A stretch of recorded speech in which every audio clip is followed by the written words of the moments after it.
Andrea Burattini, coach di Bolzano. È una partita lunga, decisa dagli episodi.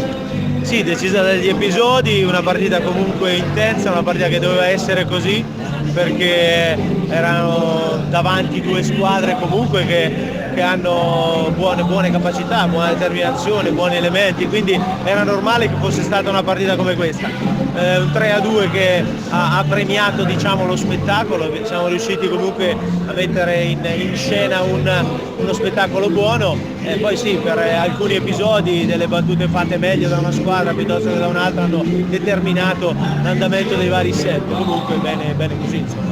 Bolzano arrivava da un ottimo periodo, Mota arrivava da 2 sconfitte fuori casa. Sì, Bolzano veniva da un ottimo periodo e anche oggi ha fatto una buona partita. Noi sapevamo comunque che ci saremmo trovati di fronte a una squadra come poi d'altronde è stata oggi, quindi una squadra di coriacea che non voleva lasciare niente in mezzo al campo. Siamo riusciti comunque a strappare un punto, potevamo provare a portarne via anche 2, ma comunque sia sapevamo che era così, non sarebbe stato normale se Motta avesse insomma, si fosse arresa in maniera troppo repentina, quindi è una partita come me l'aspettavo, ecco. Secondo set eravate dietro, poi siete riusciti a recuperare e a operare contro il sorpasso, siete ai vantaggi.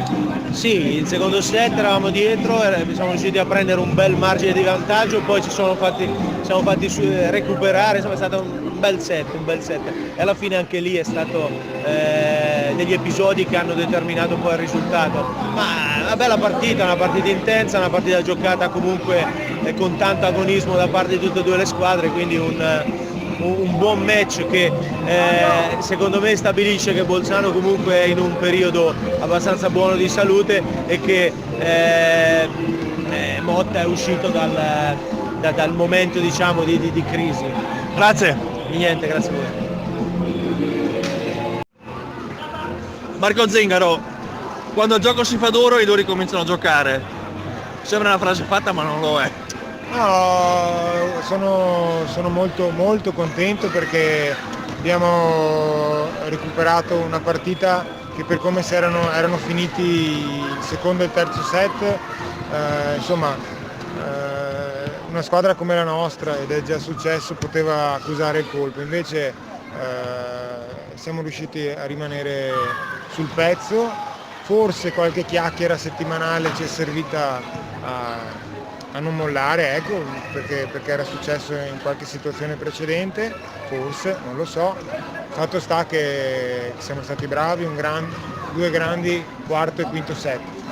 Quarto e quinto set da manuale con Albergatti, 31 punti alla fine. Albergatti era un ex, quindi ci teneva particolarmente, doppiamente bravo, perché viene da delle settimane un po' tribolate dal punto di vista fisico, e invece è stato veramente bravo, costante, insomma bravo davvero, perché so che ci teneva tantissimo a ben figurare contro Bolzano, ed è stato così. Qualche falletto di troppo? Qualche falletto di troppo, dunque sì, però noi siamo, per il tipo di squadra che siamo, dobbiamo essere aggressivi col gioco, perché se pensiamo di essere noi conservativi, secondo me non ne caviamo tanto del nostro gioco. Dobbiamo essere aggressivi in tutti i fondamentali, e nell'aggressività ci sta che il numero di errori sia alto. Adesso con calma mi guarderò i dati della gara e anch'io ne trarrò le dovute considerazioni, no? Prossima settimana un'altra bella trasferta, cosa ti aspetti di trovare sotto l'albero? Vogliamo andare e continuare la nostra strada, è ovvio che voglio andare a vincere a Cornedo, però insomma le ultime settimane ci servono da esperienza, che dobbiamo andare a giocare con questa intensità in tutti i campi. E niente, voglio proseguire il nostro cammino, che è un cammino molto particolare, che sarà fatto di di alti, ci saranno altri bassi, però la tendenza deve essere una tendenza che va a migliorare. rialzo. Sì. Il tuo collega ha detto un 3-2 che ha lasciato tanto spazio allo spettacolo. Sì, devo dire, al contrario di quanto dico a volte di questo campionato, che stasera secondo me si è visto un livello buono da entrambe le parti e sono contento per il pubblico, sono veramente contentissimo per questo quinto set che ci siamo portati a casa. Grazie.